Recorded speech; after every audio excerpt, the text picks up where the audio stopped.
Good afternoon. Let's pray. Father in heaven, we thank you, Lord. We thank you once again for this beautiful afternoon, for your presence. We thank you, Father God, for all the things, and for all your favor, for all your grace, for your blessings, and for your unfailing love, Father God. We thank you, and may your name just continue to be magnified and be glorified, even as we continue, Lord God, to read your word. Continue also to be the one to speak to each one of us, and it's my prayer that, Lord, just continue to meet the needs of your people this very afternoon, O Lord God. Just continue to bless your people as we continue to listen to your word. Bless those who are also joining us online. Continue to be with them. And thank you, Lord. May your Holy Spirit continue to fill each one. And I continue to invite the Holy Spirit to be our teacher this very afternoon, Lord. May your glory continue to be magnified and be lifted, that your glory only be manifested, Father God, in this place right now. Thank you. In Jesus' name, always we pray. Amen. Amen. Praise the Lord. So may God bless us all. Good afternoon. Welcome to each and everyone. Welcome. And thank you for joining us once again. My dear friend Wendy, thank you for coming and good to see you every Wednesday. Thank you. Welcome also to our online viewers, those who are joining us online. So for this afternoon, let us be reminded by the word of the Lord. These were common to each one of us, but it's just to remind us, because sometimes we need to be reminded as we continue to eat our meal. We have breakfast, lunch, dinner, and then snack. And so it's the same truth to our spiritual. We also need to keep on eating the word of God. Amen? So I just remember my employer before, that is why I have a Wednesday off. It's because I complained about back pain. And so she told me that, oh, Norma, you need to do some stretching. You need to do some stretching. So she keeps on telling me that one. And then I was just reminded. So if we have this kind of physical stretching, when you say stretching is to strengthen. So if it is physical stretching is to straighten or extend one's body to its full length. Typically, so as to tighten one's muscle in order to reach something. So sometimes they are using like a rubber in order to stretch, or they just have to do some physical stretching. And for the purpose of stretching, this is a form of physical exercise. Right? So physical stretching is a form of physical exercise in which a specific muscle or tendon is deliberately expanded. So parang our muscles always cramps, because sometimes with the nature of our work, it's always the same, and that is why sometimes we need to do some stretching in order for our muscles para mabuhay. So it says that it is expanded and flexed in order to improve the muscle, felt elasticity, and achieve comfortable muscle tone. So the result is a feeling of increased muscle control, flexibility, and range of motion. It increases muscle blood flow. So it improves your blood flow. So something that's the beauty of physical stretching. Improve also our ability to do daily activities. Like it's because of our work na we always stand up, the same position, or you have to sit down, the same position. We have to do some stretching. And that is why those who are working in some offices, they need to do some stretching so that maano yung mga muscles nila. And so, that is for physical, but also in spiritual, for us also, lalo sa ating mga home yan. It's not only physical, but we also need spiritual. But it's also yung money, the money. We also need to budget. So we also need to stretch our budget. And so I have to budget $100 per day, lunch and dinner. So you have to, mahirap yung trabaho ng, you have to stretch your budget para mapakain mo ang pinapakain mo. So, it's same through that God also works for us, that we also need in spiritual thing, we also need we also need some stretching. So God also actively works in our lives to stretch our faith and help us to grow. So He does for our benefit. So God it is the Lord who would be there to stretch our faith for the purpose of He does for our benefit, desiring us to become increasingly mature believers in order for us to mature. So the process of physical stretching can be uncomfortable, lalo na even painful at times, especially if it is beginning. Sometimes it would be very hard to like that. And then I just remember one time where we have to climb up just after our graduation during high school. We have to do some walking, and we climb to the mountains. And then the following day, oh no, you feel all those kinds of muscle cramps, so it would be painful, It's painful. But then, as we continue to walk again, mga kabataan, kasi yan ang nila So we continue to climb up again another mountain. And then, wow, the pain is gone. So sometimes, iti ko na damay na noan niya, iti nang pasakitkan niya, misuti aramidin, pati suti agas na gaya. So, gapo iti pa nagsakat mi jay bantay kat we have that muscle cramps. Sinangat kami manan naagasan jay muscle cramps. See? So, it's just the same in spiritual stretching. Is the process is if physical stretching sometimes is uncomfortable. It's the same through with spiritual stretching. So when God find the process hard, we might find the process hard to endure. When God stretch our faith, sometimes it's hard to endure. At times, we could feel as if we were reaching at the point of breaking. Just like the used rubber band. Sometimes you keep on using and then later on it would continue to break. And that is why sometimes, why is life so hard? We will always question why. I keep on having all the different kinds of pain. Life is so hard. Why it's not easy? Why I always go to church and I am praising the Lord, but still why life is like this is still the same. We have all kinds of, why are the people so rude to me like that? But then we can see from the word of the Lord that maybe it's a process that God is stretching our faith. Amen? So, for the purpose of, it can help us to grow or mature spiritually. Because it's the purpose, we need to mature. Spiritual growth.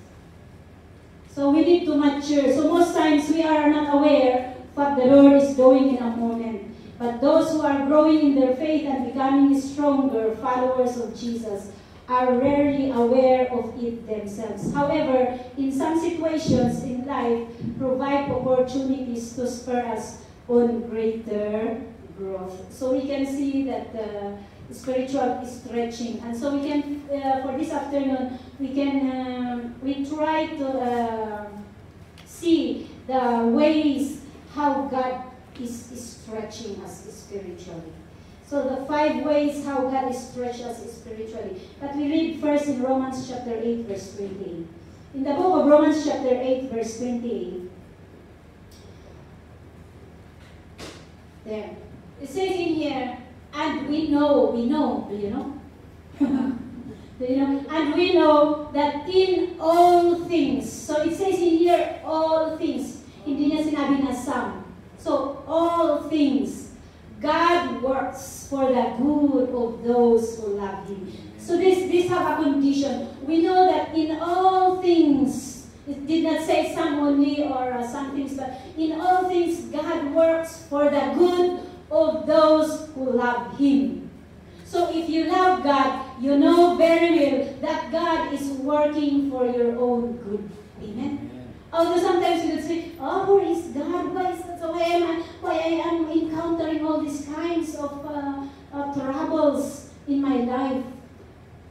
But it says in here, in all things, God works for the good of those who love Him. So if you don't love God, you need to search yourself. So it says in here, who have been called according to His purpose. So first thing in here is if you love God, you know very well that whatever is happening in your life, God has something. Amen? It says in Jeremiah chapter, what is it? For I know the plans I have for you. 29:11. In the book of Jeremiah chapter 29 verse 11, it says in there, sige, for I know the plans I have for you, plans to prosper you and not to harm you, and plans to give you a hope and a future. So sometimes we have to encounter, we encounter some kinds of a lot of problems in life, because that's normal, right? It's normal for us to encounter. But then there was one time where they said, "Oh, what is your life verse?" So I was just reminded of this one. In all the things that is happening, I will always look to the word of the Lord. For this one, it says, "For I know the plans I have for you," declares the Lord. Plans to prosper you and not to harm you, and plans to give you a hope and a future. So God has the best plan for each one of us. Amen? So God has a best plan for each one of us. Although sometimes we are almost in the breaking, we are breaking, or yung pinagtaklog yung langit at lupa, or you don't know where you are and what is happening. But then we continue to cling to the promise of the Lord that God has the best plan for us. Amen? So God works for the good of those who love Him, who have been called according to His purpose. In Jeremiah chapter 1 verse 5, it says in here, "Before I formed you in the womb, I knew you." So God knows you. Before the creation of the world, actually before we were formed in our mother's womb, God knew already. So God was the one who gave us that life. Before you were born, I set you apart. That's the purpose of the Lord. I appointed you as a prophet to the nations. So we can see in here the plan of the Lord for the life of each one of us, that we are not just created accidentally, but God has, before we were formed in our mother's womb, God is already there. Amen? God has the purpose for our life, and that is why we are living. We are experiencing all these kinds of troubles, all these kinds of hardships in life, but God has a purpose and a plan para maging normal ang buhay. So that life will be normal, because if life would be all happy, the life would be abnormal. So there is trouble and there is joy in order for life to become normal. Amen? In the book of Ephesians chapter 4 verse 3. Simulan natin sa verse 3. "Make every effort to keep the unity of the Spirit through the bond of peace." Sige. "There is one body and one Spirit." Can you go to 13? "But each one of us," sige, "until we all reach unity in the faith and in the knowledge of the Son of God and become mature, attaining the whole measure of the fullness of Christ." Verse 14.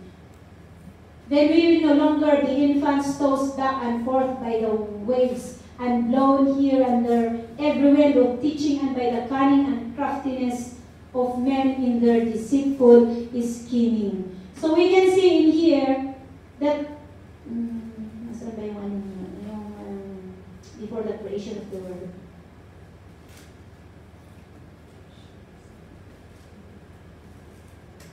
Yan mo, sige nga, yan mo doon sa verse 5, Ephesians 3 verse 5. Let's continue to read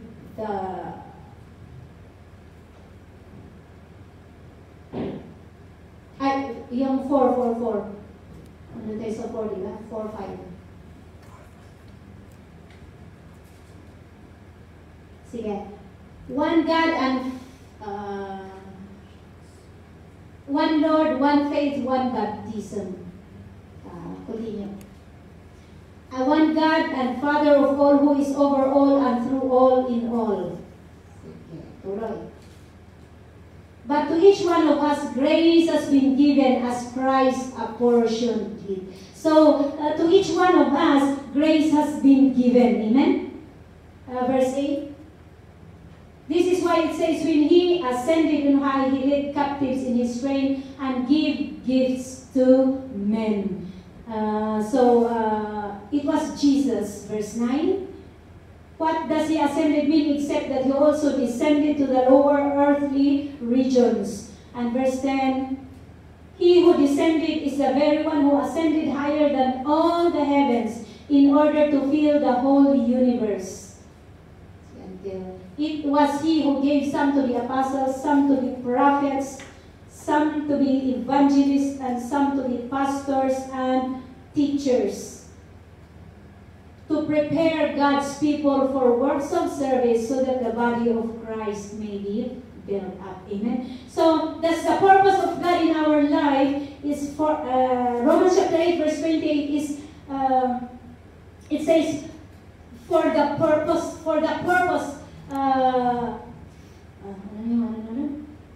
and we know that in all things God works for the good of those who love Him, who have been called according to His purpose. Amen. And so we can read on that Ephesians chapter 4 verse 12 that that's the purpose of the Lord for our life, to prepare God's people for works of service so that the body of Christ may be built up. And that is why we need to be, our faith needs to be stretched. God has to stretch our faith in order to prepare us. Amen? For our maturity, for works of service. Kasi hindi ka pwedeng gagamitin ng Panginoon kung hindi ka na-prepare. Amen? So we know that when God is stretching our faith, when all this comes in our life, we know and we believe that God is preparing us for works of service. Amen? So that's for the purpose of the Lord in our life. And so we have here some 5 ways that God is trying to stretch our faith. The ways God is trying to stretch our faith. So ang una dito is trial. Diba? Trial. In the book of James chapter 1 verse 2 to 4, it says, "Consider it pure joy, my brothers, whenever you face trials of many kinds." So many kinds, sabi niya dito. So there are a lot of trials. So if trials come, mataytuin niya, awanan ako nalagay ko complain, but it says in here, that is why complaining, there is no, in Christian life, complaining has no part sa mga Kristiyano. Because it says in here, "Consider it pure joy, my brothers and sisters." Walang sisters doon. Diba? Whenever you face trials of many kinds, many. So it's not only some, it's not only little, but many kinds of trials. And that is why, do not wonder or do not question, why is life like this, so hard? Why there are a lot of, after trials and then another trials, after problems, another problems, like that. After troubles, another troubles. Praise the Lord. One sister, I was just, it was posted, Sister Gladys, before, wherein the mother died and then later on, husband died again, and then later on, another one is the son-in-law. Is it son-in-law? Yung nagkasunod-sunod. But then, we have to keep her in prayer. And so it's praise the Lord, it's by the grace of God that He was still, despite of all those, with all those nasunod-sunod yung nangyari sa kanyang pamilya, she was still there standing. Amen? So, because it says in here, many kinds of trials. So, different kinds. So, hindi lang isa. It's not only one kind, but there are a lot of many trials. It says in there. Sige, tuloy niyan.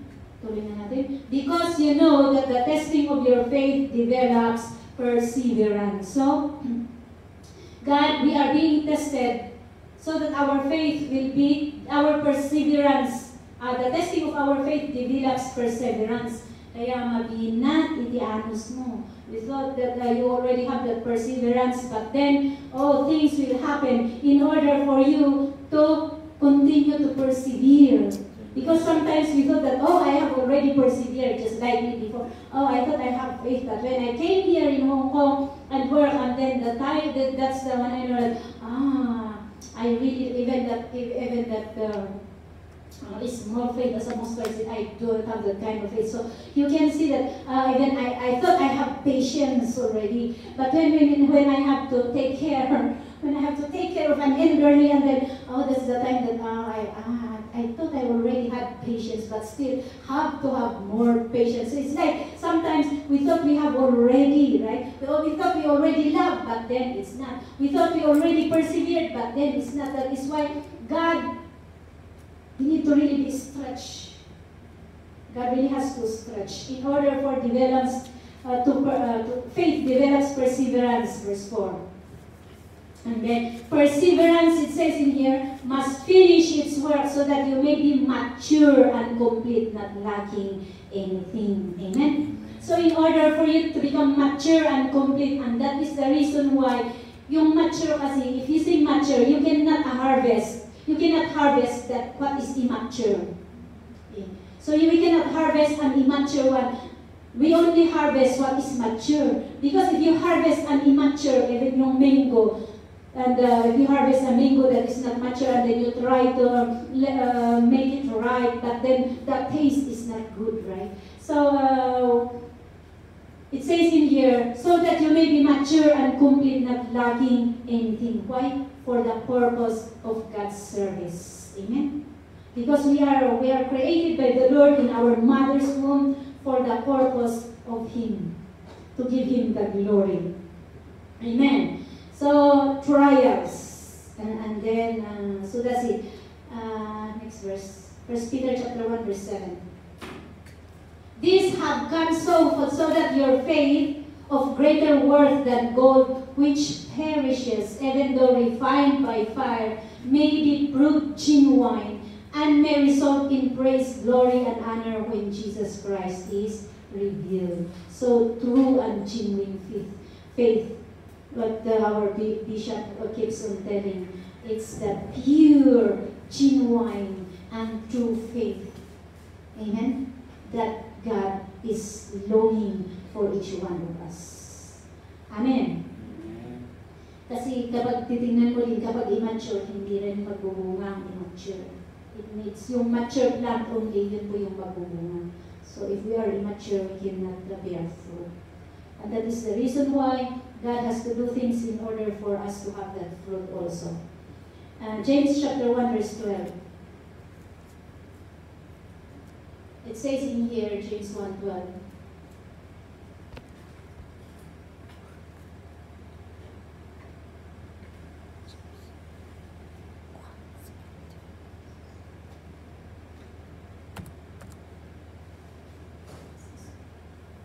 So we can see in here that trial is for us to develop perseverance in order for Christian to mature. So it says in here, blessed is the man who perseveres under trial, because when he has stood the test, he will receive the crown of life that God has promised to those who love Him. So blessed is the man who perseveres. For our perseverance to develop, and as we continue to persevere under trial, when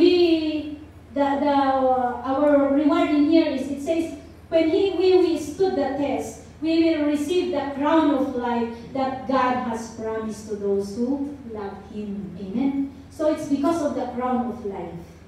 Our life here on earth is just temporary. Our life in heaven is the most important one. So our life, our eternal life, yun po yung pinakamahalaga. So all the things here in earth, a lot of troubles here on earth, but we have to really continue to persevere with all these things that is happening, because we know and we believe that we have that crown, the reward that is awaiting for us in heaven.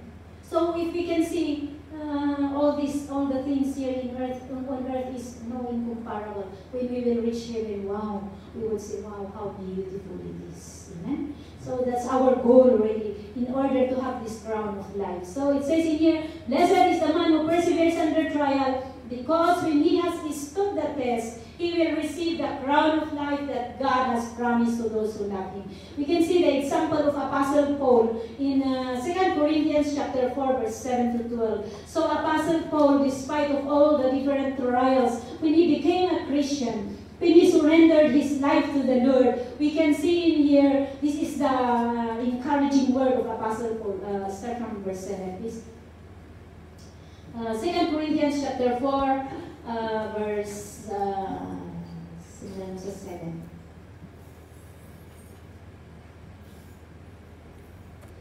So Apostle Paul, he has to go a lot of many trials, even going to the prison. While inside the prison, he has to preach the word of God. And so this is his encouragement. It says in here, verse 7, but we have this treasure in jars of clay, to show that this also passing power is from God and not from us. So it's from God. Amen. Because God wants to stretch our faith. We are hard pressed, it says in here, on every side, but not crushed. So parang, have you tried that or experienced that kind of feeling na parang yung hindi mo ba maintindihan na talagang ano ka na? But then it says in here, but not crushed, perplexed, but not in despair. Continue, verse 9. Persecuted but not abandoned, struck down but not destroyed. We always carry around in our body the death of Jesus, so that the life of Jesus may also be revealed in our body. 11. For we who are alive are always being given over to death for Jesus' sake, so that his life may be revealed in our mortal body. Verse 12. So then death is at work in us, but life is at work in you. So we can see in here, these are the words of Apostle Paul, na it's like physical death, but then because of that, they still continue to do the work of the Lord in order for that life, spiritual life to come out. So, kaya nandun yung ano niya is what profits a man if he gains the whole world yet forfeits his soul. And then, you can see yung word talaga ni Apostle Paul na kahit ano po yung katawan niya, as long as yung buhay, yung the most important thing is yung talagang spiritual eternal life. Amen? So we can see in here na there are a lot of trials, a lot of things, but then we continue to put in our mind that God is always there. Amen? God is there in our needs. Or sometimes na, it's like, where is God? It's like you keep on praying, or you are there praying, but then it's like there is no answer. You are still feeling alone. You are still, you feel that you are still abandoned, that no one is there. But then God, Jesus Christ is there. Jesus is there, sitting at the right hand of God, interceding for you and for me. Amen. Although sometimes we can see that there are sometimes you are under trial, and then you have to send a message to a friend, but then you are longing for that comforting words. Sana na i-reply sa'yo, tapos iba pa rin ang reply, Or there are times wherein, why is it nobody is sending you some messages, and you are still there, and there nobody is and then why you are, but then we need to always put in our mind that even if everyone fails, Jesus is there for you. Amen. Jesus is always there interceding for you and for me. Amen. Yung parang nandun yung feeling, saan mo kung tinangita, parang kanyakon, parang ganun, but then Jesus is there. So He will never leave us nor forsake us. Amen? Pangalawa, so another way God is a season of grief. Sabi niya dito, yung naikwento kanina, that sometimes an immediate death of family members, like what happened to, what is that, last Friday? The ex-mayor of Sagara, who I haven't even seen him. So, wherein, that vacation, it's going for a vacation to Canada, but then it was nagiging grief yung kanilang bakasyon. There is a couple also, I have read in some news, there is a couple, it's for their honeymoon. So they went to, there's in China, that kind of park there is a park in there. Yeah, so it's just like here in Hong Kong, we have that Ocean Park, right? So there was a park, and then I think it's I don't know what is that because we have all those kinds of rides, right? We have so they went to that kind of, I don't know what is the name of the ride, but then it had some this kind of breakage, and so lahat po nang nandun is na itapuwak sila. So in their yung bakasyon nila na pagpunta sa China, it became an accident also. I don't know what happened because I think the lady had to so much yung ano niya talaga it's talagang some parts of the body is broken. So I don't know what happened to that, but then everybody is all in accident. And so we can see yung biglang pagkamatay ng yung kapamilya is a season of grief. Amen? But then in the book of Psalms chapter 23, it says in here, the Lord is my shepherd, I shall not be in want. Sige, we just want to read the whole chapter. He makes me lie down in green pastures. He leads me beside quiet waters. If you are in the Lord, He restores my soul. He guides me in paths of righteousness for His name's sake. Verse 4. Even though I walk through the valley of the shadow of death, I will fear no evil, for you are with me. Your rod and your staff, they comfort me. So these are good, you know. Sometimes it's good to memorize. Lalo-lalo na itong Psalms chapter 23. Even though I walk through the valley of the shadow of death, I will fear no evil. It says in here, you will fear no evil, for you are with me. Your rod and your staff, they comfort me. Verse 5, you prepare a table before me in the presence of my enemies. You anoint my head with oil, my cup overflows. And verse 6, it says in here, surely goodness and love will follow me all the days of my life, and I will dwell in the house of the Lord forever. Sometimes these are comforting words, you know, a family member depart, like for an immediate departure, but then we would always say that surely goodness and love will follow me all the days of my life, and I will dwell in the house of the Lord forever. You know, if he's a Christian, you know and we believe that in everything, kung nananampalataya po ang kaparty ng member ng pamilya natin, we know and we believe that he is there with the Lord already. Amen?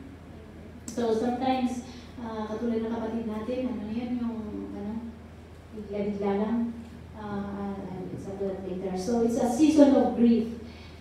So we have the word of the Lord to comfort us always. The thing is, we grieve. Sometimes sadness is like for those yung talagang ano is what is that for him? I said, oh, I'm really grieving because it's like yung namatay sila na yung ano ba yung they take suicide, which is not good. So sometimes parang ano ba talagang nandoon talaga yung ano mo kasi Lord, kung pwede sana at least kung talagang nananampalataya and then kinuha na ng Panginoon, we believe that He is in the Lord. Amen? So in the book of Acts chapter 2 verse 22 to 28, it says in here, men of Israel, listen to this, sabi niya dito. Jesus of Nazareth was a man accredited by God to you by miracles, wonders, and signs, which God did among you through him, as you yourselves know. 23. This man was handed over to you by God's set purpose and foreknowledge, and you, with the help of wicked men, put him to death by nailing him to the cross. Verse 24. But God raised him from the dead, freeing him from the agony of death, because it was impossible for death to keep its hold on him. David said about him, I saw the Lord always before me, because he is at my right hand. I will not be shaken.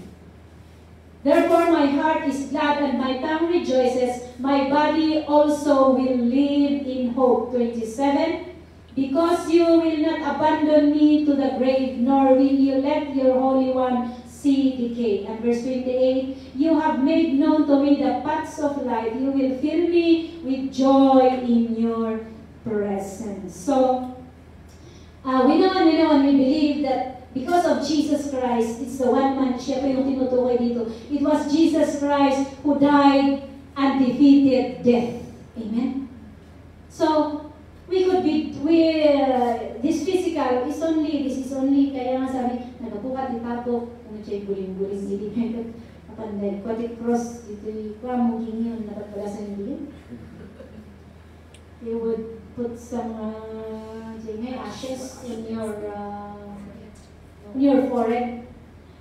And nagabukat, itapo, at sudikat, itapo po na nas. Because this our body is from dust to dust, it will return. But then, the death, it was already, Jesus Christ already has conquered the death. If we are Christians, we will not die. Amen. Because we have the kind of life in Jesus Christ. So it was only life. It's life in Jesus Christ is the most important. And it came from the Lord. Amen. So even that life, it was given to us. It's the breath of life. It was from the Lord. So the source of our breath is from the Lord. Kaya nga sabi nila is, no makuntaluran kung mahiti ko tayo magkakahanda yung mga kabaybayan. So nga later, 10% nga tayo, saan tayo mag-buli-buli para sitlaing. No bayad ti kuntador ti anus tayo. Diba? If we have that bill, you can see a person who is an ICU and they have to put oxygen, right? You have to pay so much bill. So, we praise the Lord. Amen. Jesus has conquered. Amen. Jesus has conquered the death already. In John chapter 11, verse 25, Jesus said to her, I am the resurrection and the life. He who believes in me will live even though he dies. Amen. So our physical body will die, but then we will live. If we believe in Jesus Christ, that is what it says in here. I am the life, and I am the resurrection and the life. He who believes in me, this is Jesus. If we believe in Jesus Christ, we will live, even though our body will die. Amen. So our body is nothing. The most important is our spiritual life. Amen. So that's our comfort. That if there are times we know and we believe that sometimes, lalo-lalo na kapag they are sick for a long time and then namatay na, don't be grieving. Kayong grieve na perperni. You know, nag-rest na siya sa hirap. Diba? Nandun na siya sa ng Panginoon. There was one sister wherein the father went to work because they are making there is one building house that they are making, and then it was raining, so it was raining hard, and this is the problem of Moprico because they did not fix, all those kind of electric wires, and so the time he was in there, nagkaroon ng electric shock, so he was just, so from here he was may pulasik so na itiigid. So, nawala talaga. The head was really broken. They have to rush him to the hospital, but then after a day, he died. And so I said, Sister, condolence. Kunak no kwangay, but then the comfort is our only comfort. The sister said is our comfort is that we know and we believe that he is already he already went home to the Lord in heaven, and he has he has a better life in there. So yun po ang kanyang sinabi. Kung dito sana, ay hindi dimandam ti taga-Moprico, tapay na sa damay sinsin pagahin ko. Kapag dito yun, talaga nga they have to investigate and they have to, kung sino ang talagang is talagang but then because in the Philippines, ganun. So, we can see that then the comfort in them is they believe that He is already there in the hands of the Almighty. Amen? So, sometimes it's like that we don't have to believe so much. And number 3 is an uncertain future.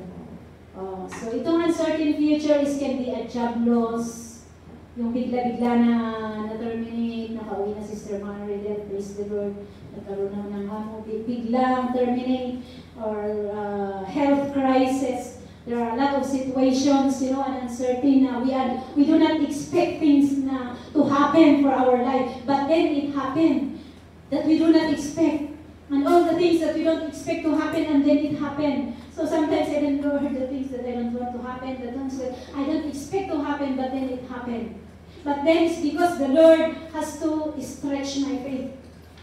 And doon ko nakita na talagang sinabi ko, I'm foolish. Doon ko nakita how foolish I am, that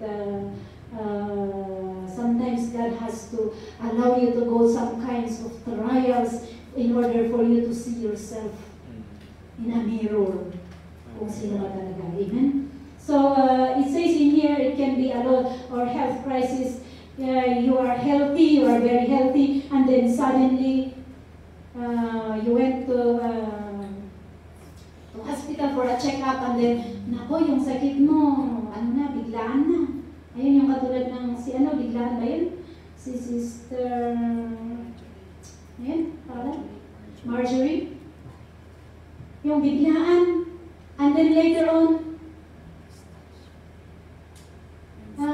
nagbalik na cancer, stage 4 na cancer, parang ganun. So, in which you thought that you are healthy, immediately you just feel pain, and then you go for a checkup, and then immediately it's stage 4 cancer, and then metastasize to the whole part of your body, health crisis. Even sometimes it's good. But then, there is testimony that I heard. It says in here that this a servant of God has had to experience the kind na he was healthy, but later on he just experienced pain and had to go to the doctor for a checkup, and then we cannot do. You only have 6% life. So the only thing is God's miracle. So that's the word of the doctor, and then. And in her prayer, when she prayed to the Lord has to reveal to her that it's because I want you to experience.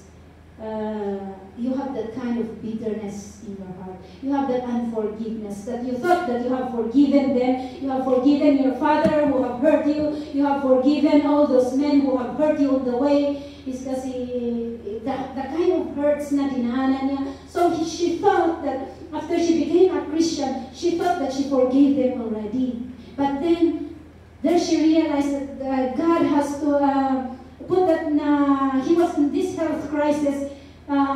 It's really to death, it's 6% living only, so it's God's miracles. The doctor cannot cure. But then yun po ang pinakita ng Panginoon. God has to show her that He has a kind of unforgiveness, and no unforgiveness is in heaven. Because, so sometimes we have to see na akala ko po natin, pinatawad natin, we thought we have forgiven them, we thought we have already done everything, but then, oh no, we did not. Amen? So yun po, until na nakita niya, and then she has to, oh Lord, I forgive them. And later on, yung lahat ng kanyang mga, even her heart is going back to normal. Health crisis. So God has to stretch us in order for us to see na, to really depend on the Lord. Amen? Na wala ka na talagang, there is really nothing. But then, oh Lord, I just depend on you. So it's only God's miracle. Lord, I depend on you. For to find a job. Or, oh, my situation, I don't have all these guys, and then you are already at that brink, between life and death already.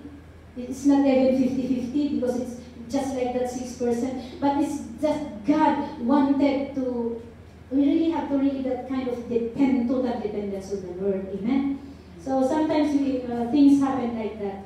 Kaya hindi po tayo nagtataka because we know and we believe that God has the best plan. Amen? In the book of Matthew chapter 6 verse 25 to 34, it says in here, therefore I tell you, do not worry about your life, what you will eat or drink, or about your body, what you will wear. Is not life more important than food, and the body more important than clothes? Sabi niya dito. So, sometimes because of our worry, yung budget, we have to stretch our budget. Dito ipaulit ko, dito i-rinig ko, dito allowance, tuition fee, panagsisurot ng eskwela man nun. Diba? But then, remember, if you just have to worry and only think of those ones, wala. We have to, ano sabi niya? And the body more important than clothes. Sige nga, verse 26, tuloy natin.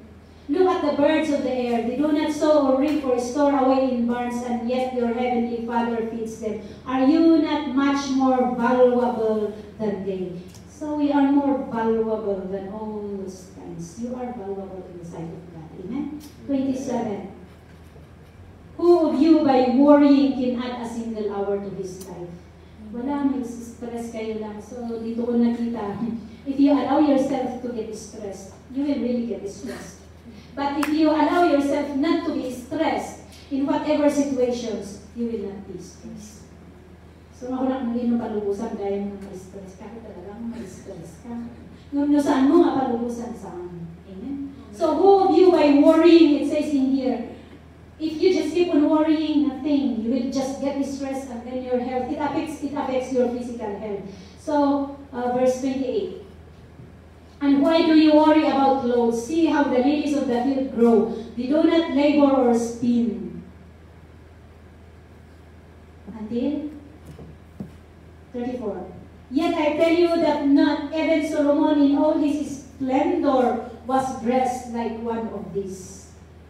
So clothes is nothing. If that is how God clothes the grass of the field, which is here today and tomorrow is thrown into the fire, will He not much more clothe you, O you of little faith? So do not worry, saying, what shall we eat, or what shall we drink, or what shall we wear? 32. For the pagans run after all these things, and you know, your heavenly Father knows that you need them. Amen. So God knows what is best for us.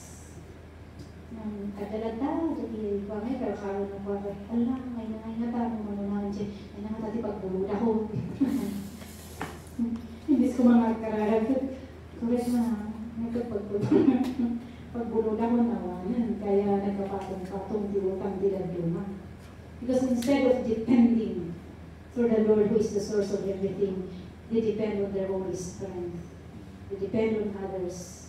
There is one from Puyo before, and she went home to the Philippines, and then many times na she is like that because their place was being attacked by typhoon before, and so their house was broken, and so we have to send some aid. And then later on, she's there again asking pambili ng bigas kahit ano, and so Lord. So I have to send again, you know. But then later on, nandoon ulit. Sabi ni Sister Marites, wala, scam na yan. Sabi niya, kasi paulit-ulit. No, hindi nag-message. And then later on, nagpakumusta. Humihingi. Even this, again, I need to apply, and then I need to apply for my passport. Oh, I need your help. Can you send me an amount? And so I said, oh Lord, I have to read, Lord, but then praise the Lord, because do not worry. The Lord has to put into my mind that do not worry in doing good. Do not worry in doing good. Kaya kahit na paulit-ulit na humihingi, and then yung parang ano ba na, Lord, do not worry in doing good, sabi ng Panginoon. So, okay, it's better to give than to receive. Amen? We keep on asking you, it's better to give than to receive. At least, so I said, okay, I will sacrifice fasting ka, huwag ka nang mag-breakfast. Para at least may bigay yung pang-McDonald mo. Diba? Parang ganun lang naman yun. So, praise the Lord. It says in here is do not worry. We have to depend on the Lord. Amen? Says, ayan, 33, hindi ko na na-adjust it. But seek first His kingdom and His righteousness, and all these things will be given to you as well. Amen? So, the thing only is to seek the Lord in our life. Amen? Amen. In Hebrews chapter 13, verse 8. Hebrews. Jesus Christ is the same yesterday, today, and forever. Because He doesn't change. So, if He is the one, if God is providing like that, how Jesus Christ provides for the food of those 500 men? 5,000 men and women, excluding children. He was able to provide, and He was able to seek all those who are sick before. He was the same yesterday, today, and forever. He never changes. Amen. Hebrews chapter 13, verse 5.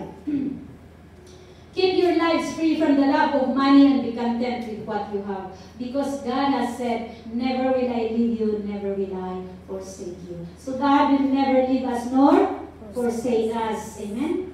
Whatever happens, if we continue to cling to the Lord, continue to seek the Lord in our life, put Him first, He will never leave us nor forsake us. James chapter 1, verse 17.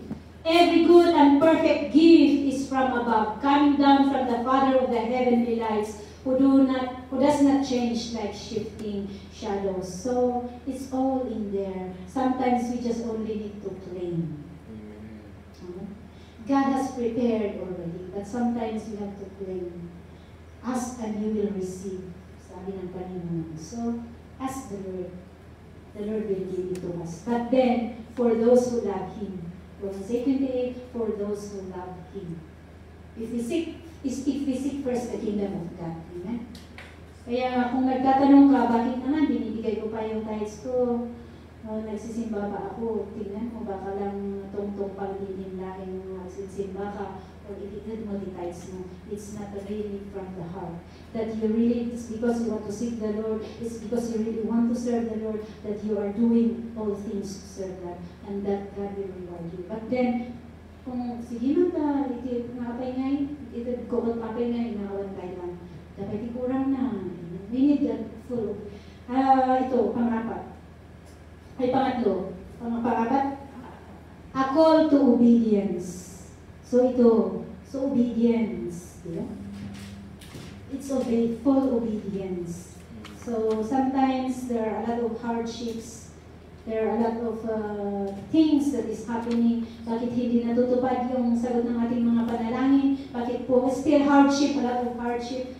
We still need that obedience. John chapter 14, verse 15. It says in here, if you love me, you will obey what I command. Amen? This is the word of the Lord, that if we love the Lord, we will obey His commands. 2 John chapter 1, verse 6.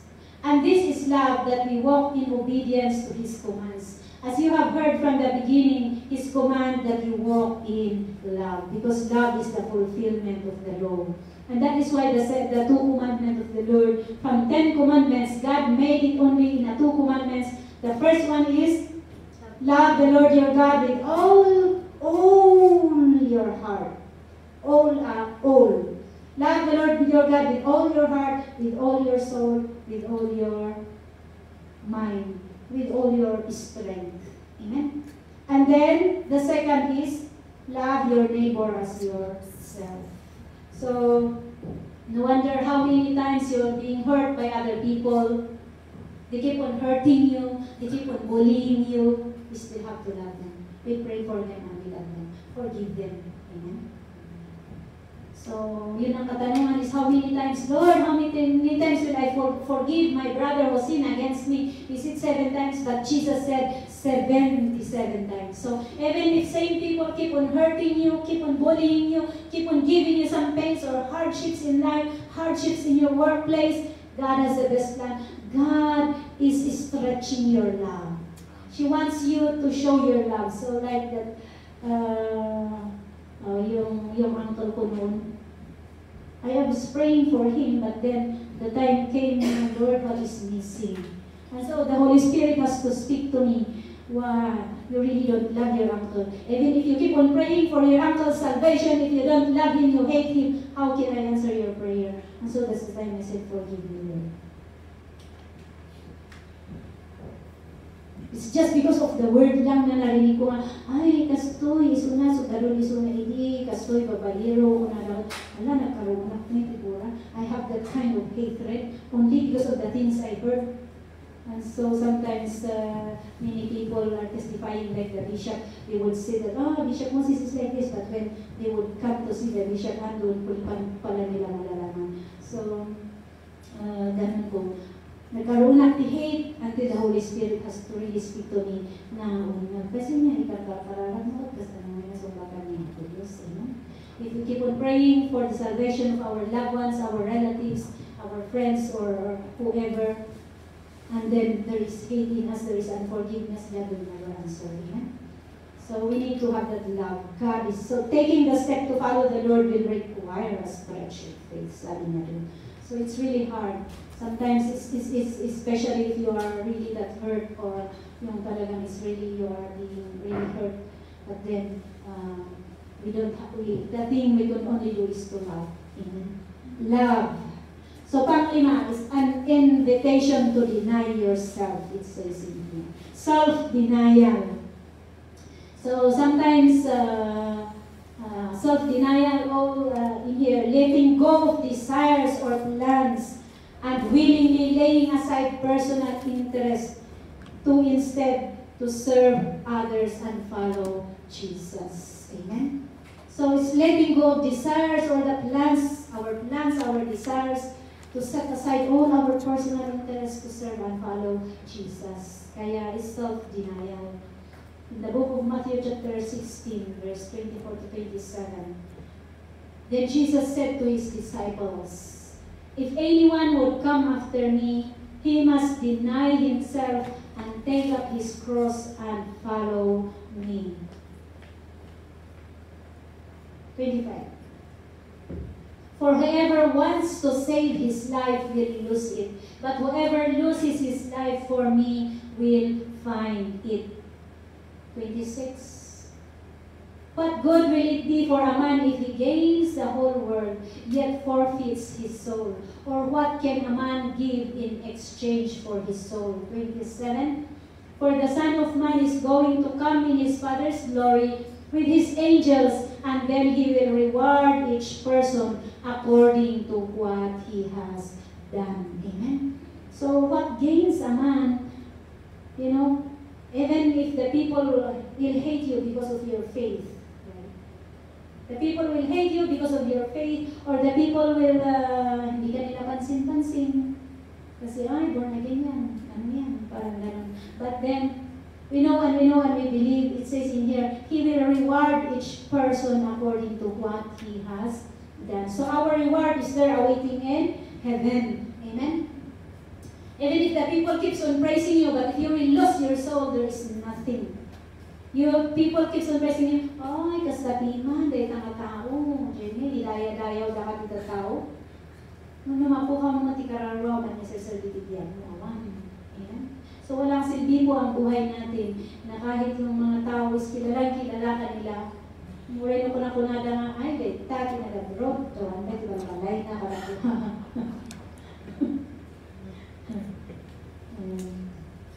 Saan tayo magpagaling ngayon?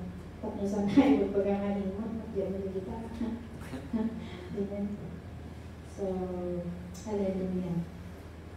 Deny. Philippians chapter 3, verse 8.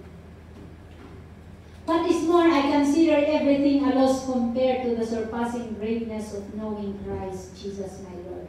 For whose sake I have lost all things. I consider them rubbish, that I may gain Christ. Amen. I consider them rubbish that I may gain Christ. There is one pastor, Korean pastor, I think so, yeah. And so it was her testimony, his testimony, na time came, he was between this life and death. And between that life and death, the wife was there praying for him. And so during the time that he was struggling, na malapit na mamatay, the Lord has to take him there. And so the question of the Lord is,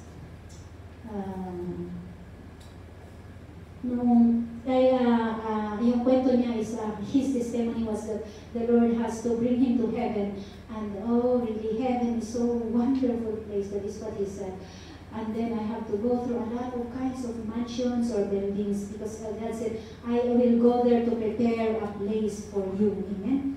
And so he have the kind of, oh, that's a very good house, really big mansion that is really made of gold. It's not really incomparable to the buildings here on earth.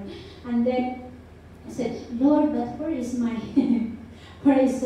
he asked the Lord, where is my building? And the Lord doesn't want to show him. But then later on, pinakita niya, it's just mga post lang. So sabi ng pastor na ito, hindi ko na ano yung pangalan niya. He said, why Lord, I have been giving to the tithes, I've been pastoring, I have all these kinds of charity. Yes. But you have already gained your reward on earth because the people are praising you. So your reward is not here because you already received your reward on earth. Because the people keeps on praising you. So wala po, amen? For whatever kinds of things that we do for the Lord, we don't need to have that kind of praise, because once you get that praise already, there is no reward pala. So unless na kahit na walang pumapansin sa ginagawa mo, basta ginawa mo para sa Panginoon, and you know very well that the Lord is the one who will reward you. Amen? As long as you do it for the Lord. And when people doesn't praise you, they will just want to ridicule you, that's fine. Because you know that your reward is in heaven. Amen? So what it says in here, I consider them rubbish that I may gain Christ. Yun po yung sinasabi ni Apostle Paul. Everything is rubbish. The most important thing is to gain Christ, that eternal life. Luke chapter 14, verse 25 to 33. Large crowds were traveling with Jesus, and turning to them, he said, if anyone comes to me and does not hate his father, itong masakla, and mother, his wife and children, his brothers and sisters, yes, even his own life, he cannot be my disciple. And anyone who does not carry his cross and follow me cannot be my disciple. Suppose one of you wants to build a tower. Will he not first sit down and estimate the cost to see if he has enough money to complete it? 29.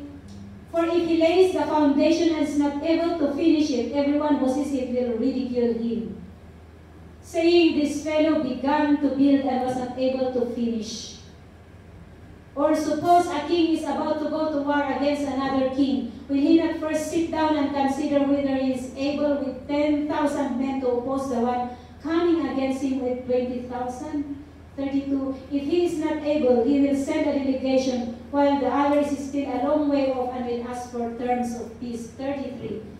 In the same way, any of you who does not give up everything he has cannot be my disciple. So he's giving up everything for the Lord. Sana kahit na ang sabi doon is hate his father or mother, it's not to really hate them. Because we don't have that kind of hate, that we have to love them. But then kung sila po yung nagiging dahilan, kung ano kasi sometimes is because, like for example, the Muslim, once one of the family members of a Muslim becomes a Christian, you have to kill him. Kill him or her.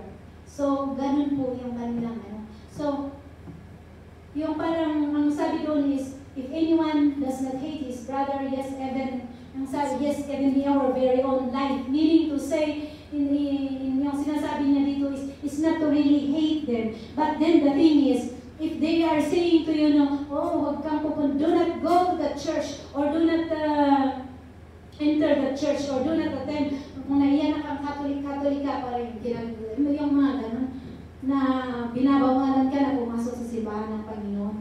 Meaning to say, huwag mo silang susundan. Because hindi ka nila madadala sa langit. Amen?